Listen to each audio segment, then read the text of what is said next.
Are you ready to make a VR game?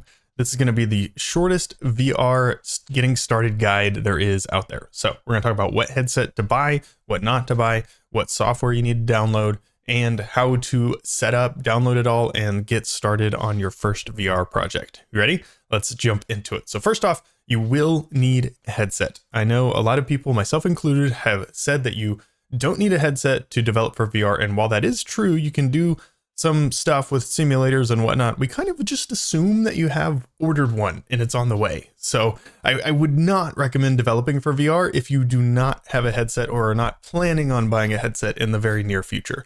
Learn 3D game development because a lot of the skills translate, but VR development specifically, you will need a VR headset. So if you're going the cheap route, if you have no money to spend, the cheapest option is going to be a used Quest 2. And you can find those on Facebook Marketplace right now at the time of this video for like 150 to 200 bucks. And that will get you in the door. The Quest 2 can do most of what you would need for, especially learning. Totally fine. The processing power is more than capable for what you'll be doing. The next step up is going to be the Quest 3S or the Quest 3. So this is a Quest 3. It's going to be the best bang for your buck. And if money's not really a super tight concern at the moment, I would recommend just going for a Quest 3 because it's going to have the most processing power and the best looking graphics and lenses and stuff that you would need. And it's the latest one that Meta's come out with. Once they come out with a 4, I'll probably recommend that one. But for the moment, out of the 3 we have, Quest 2 is going to be the cheapest option. Quest 3S is going to be your middle tier, which basically just has the Quest 2 lenses and the Quest 3 processing. And then the Quest 3 is going to be the one that I most recommend, but will also be the most expensive. I would not recommend getting a PC VR kind of headset, like a Valve Index or one of those yet. You can in the future, but for just developing as your first headset, I'd recommend one of the 3. The next thing you'll need is some kind of a Windows computer. Very much like being able to develop without a headset, being able to develop without a Windows computer is going to run into issues. So the main thing is that the headset is not going to be able to talk to any computer besides a Windows computer. So you can still develop, but you're not going to be able to do a lot of testing, and that's going to just be difficult. So just keep that in mind. Windows computer or laptop, PC, laptop, whatever, as long as it meets the minimum requirements for Unity and the minimum requirements for the Meta Link software, which I'll show you in a minute. All the links to all this is going to be down in the description. So let's jump into software. As far as software goes, you're going to need to install 2 things. First is going to be Meta Quest Link, and this is all the links, again, down in the description. This is going to allow your headset to talk to your computer, and you'll be able to test live without having to run a build every single time that takes like 5 or 10 or 15 minutes. So it'll be instantaneous, and it's really nice. So you'll need this one, download this to your computer, just follow the install instructions from the website. And then the next thing is Unity. So I recommend the Unity game engine, mainly because it is indie developer focused versus its competitor. The next biggest competitor is going to be Unreal Engine, and that one's mainly focused for AAA games. So there's this huge debate, which game engine should you use for whatever, not even in VR, just in the general game development space. I choose Unity because it has the most tutorials and it has the most resources, and it's more focused on indie game development. Whereas Unreal Engine is mainly focused for AAA. It looks beautiful. Goodness, Unreal Engine looks so good. But if you're developing for VR games specifically, Unity is going to be ahead of the curve as far as tooling, as far as assets that you can have, and templates that we'll get into here in a minute. So I recommend just Unity, and then if you want to switch eventually, you can swap over to Unreal because there's a lot of similarities there as well. So go to this website, download Unity Hub, which is going to be the installer. So we're going to click download, save the file, and then install Unity Hub. Once you have Unity Hub installed, it's going to look like this, except you're not going to have any projects, and it'll probably be prompting you to install a version of Unity. So to do that, we're going to go to installs, install editor, and then what I usually recommend is just the top version right here. So the latest LTS version of Unity. LTS meaning the long-term support, which means Unity is going to keep updating this from bugs and all that kind of stuff. So install this one, and then the few things we're going to need to add on to the project add on to the install are going to be Microsoft Visual Studio Community. This is going to be your code editor. And then we'll need Android build support, which will allow us to package the whatever game we make and put it onto the headset for a standalone experience. Or if you want to download or create a game for Steam and we run off of a computer, we're going to need Windows build support IL2CPP. So this one, these three, and Microsoft Visual Studio Community. Hit continue and it'll go through. You have to accept the license terms and everything. Hit continue, it'll go through. It'll take a little bit, but it'll install the game engine for you. Once your engine's installed, we'll need to start a new project. And from here, we're going to be looking for this VR core template. So it'll actually probably be closer down to the bottom here for you, but just click on this and then click on the button that says download template off to the side. And then we can start out. This is the pathway that I recommend for, and I still use for all of my VR projects. I just start with this one because it comes with everything you need to make a VR game. It's so nice. So name the project. So you can say my first VR project. Figure out where you want to save it. Organization is not important, and we don't need to check the Unity Cloud or version control stuff. That's for later, more advanced stuff. So hit create project. It's going to take a hot minute, and we'll get back when the project's open. And here we go. Once the project is up and running, you're granted this little pop-up that kind of just walks you through stuff. I recommend going through the quick start guide the first time you go through this. So just clicking that, it'll take you to a link which kind of just explains where everything is and what everything does, which is really nice. I'm going to go through it really quick in this video too, but it's super nice. It goes a lot more in depth about what stuff is, where stuff is, why it's there, that kind of thing. So highly recommend going through that guide. We're going to close that. There's also, everything looks a little cramped for me right now just because I'm very zoomed in, but you can also access this quick start guide with the tutorials. There's documentation, there's discussions, lots of stuff here in this little tab, and we can just hit the close tab as well to make that go away. So you're given this scene, and it is basically everything you would want with a VR project. So right now it looks like a mess because you can't really see anything. So what I recommend doing is going into gizmos over here on the side, and you can just turn them off. Gizmos just basically show you where hidden objects are in your scene. And so you can toggle them off and on here, or you can even make them smaller by sliding this little slider here. So for now, we'll just toggle them off. And here you can see the player is right here. We start with this player, and that's going to be over in your hierarchy. The hierarchy tab shows you a list of everything that is in your scene. So the XR origin or XR rig is what we call the XR VR player. And in this case, we have a lot of components on here, and we're driven by character controller. And then we have got some input managers. We've got input, there's a ton of components on all of these. You don't really need to worry too much about what each one is and does, at least at the start. I recommend just honestly doing a lot of copy and pasting just to, until you get your feet wet. So going through here, you can look and see each one of these objects. So like this is actually a little gun that you can grab and shoot, and it'll shoot little particle effects. This is a little spinner thing. All of these can be picked up over here on the side. So I recommend just jumping in, playing around with the UI elements, all that kind of stuff. And then you can see how it's all built over here. So if we want to see how the little gun is built, we can just go over here and click on it. Also, I'm holding down right click and using my WAS and D to move around in the scene. And then if you move the mouse around, that's how you look around in the scene. So kind of like a first person shooter, except you're holding down the right mouse button. So we've got this little blaster selected, and it has a transform, which tells you where it is, a rigid body, which allows it to have physics, so you can throw it and drop it and that kind of stuff, an XR grab interactable, which is going to be the meat and potato of everything that's pick-upable or grabbable in a VR project.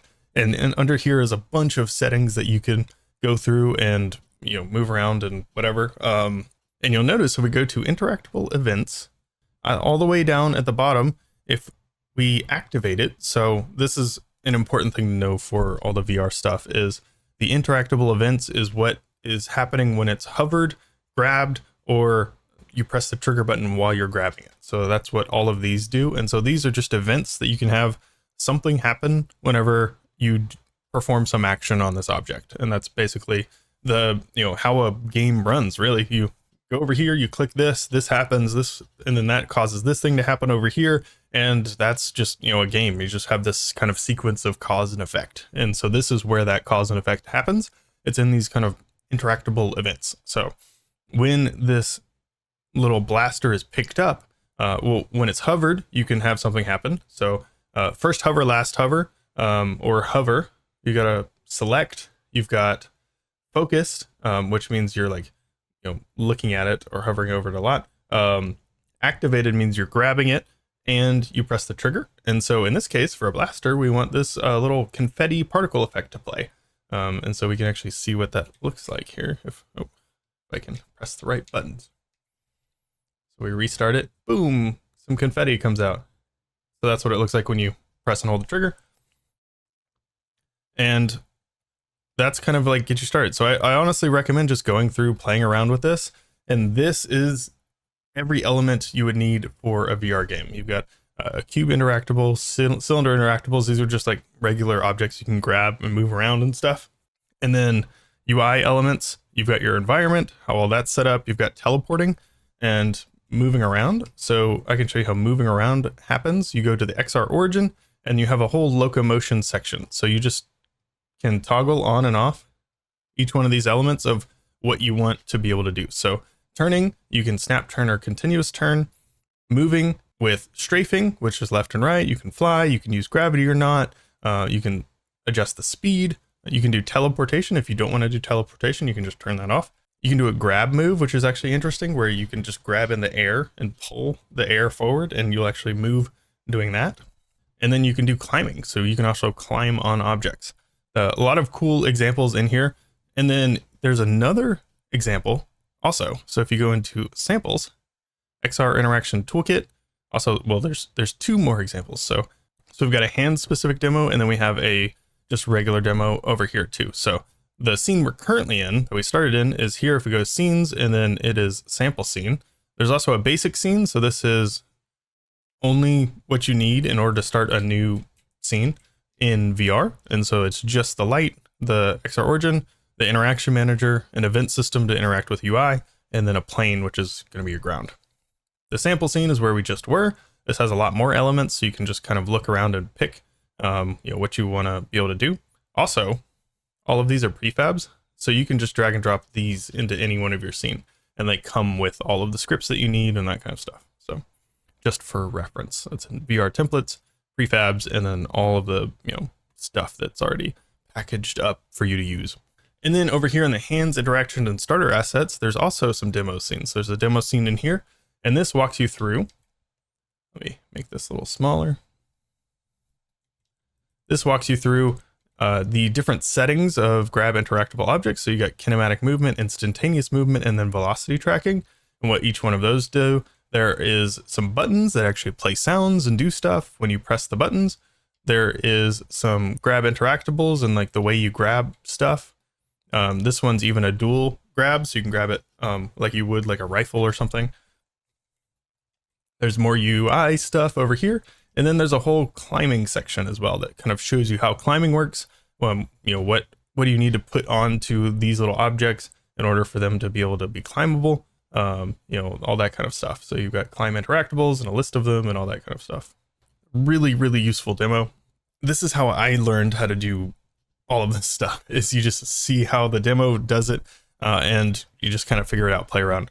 Also, there's a hands demo. So this one's specifically for hand tracking. So when you put your controllers down from the headset, it automatically will swap over to doing hand tracking. And so this one shows off how to do UI with hand tracking, how to move stuff with hand tracking, how to do the buttons with hand tracking, and then just general normal objects as well. So you can do all of that.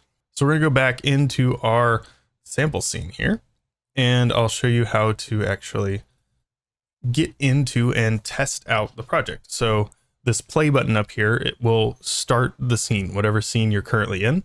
And then we can put the headset on, make sure it's in link mode, and then hit play. And that should allow us to move around the scene. So I'm gonna do that right now. So here I am in my home environment on the Quest headset. And in order to get into link mode, I'm gonna hit either here or here. So we're trying to get into settings. So click there, and then we want this link mode here. So if we click link, I already have a headset or a computer set up. So you'll need to make sure that you are on the same Wi-Fi network as your computer in order for this to happen, using AirLink. So AirLink is the wireless setting. If I turn this off, I'll have to plug in my USB headset, and then I can connect that way. So right now I'm going to use AirLink. So we'll turn that back on, wait for it to connect. There we go. I'm going to hit launch, and then it'll put me in AirLink mode, which means it's interfacing with my computer. Once this is loaded up, back in Unity, I can hit play.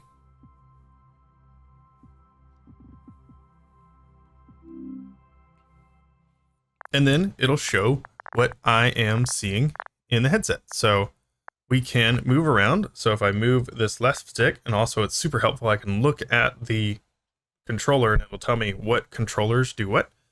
Same with the other one. And I can move around. I can pick up, so I can grab this little blaster, hit the trigger to make the little confetti pop. Let it go, it'll fall to the ground. I can pick it up again using the grip button, press the trigger, confetti. I can spin this thing by grabbing it and moving around. I can grab this little cone type of thing, move, and throw it. I can click on UI, move that around, click the button. I can even move the UI by grabbing this little bar here at the bottom and then pushing it, pulling it, turning it, whatever. Don't remember if I said this already, but I move around by moving the left joystick. And then if you want to teleport, use the right joystick. You just push that forward. So you can move that around. You got little buttons and options. There's a little video player here, which is fun. And yeah, this is a little teleport anchor. So you can click on that, it'll teleport you to that spot in the right direction. So even though I'm facing this way right now, I can click on that and it'll point me towards the screen, which is nice. Yeah, and this is your little scene here, and you can basically do whatever you want with it. So kind of take all of these elements and try to, make a cool little experience, or make this like a tiny little game that you can try out. And then when you want to go out, you just hit the play button in Unity again. It'll drop you out. We'll go out of AirLink mode by hitting this button here and then hitting quit. And then hit my camera and stop recording. And from here, there's honestly endless possibilities. You can take this in any direction, but you need to get the basics, kind of play around in this template scene first and figure out how this VR stuff works and how to get into it, how the fundamentals of how to connect your headset and all that kind of stuff. I'm going to be deep diving into a lot of this. So deep diving into the actual XR origin, deep diving into all the interactions and how those are different, deep diving into the movement, the locomotion, all that kind of stuff. So if you're not subscribed, make sure you are subscribed, because we're going to be going a lot more in depth into all of this stuff. I am really excited for this year, and there's going to be a lot of videos coming out. So we're going to be doing news, tutorials like this, and honestly, just whatever you guys want. So if you have a specific request, put it down in the comments too, and I'll see you in the next one. Best of luck this year.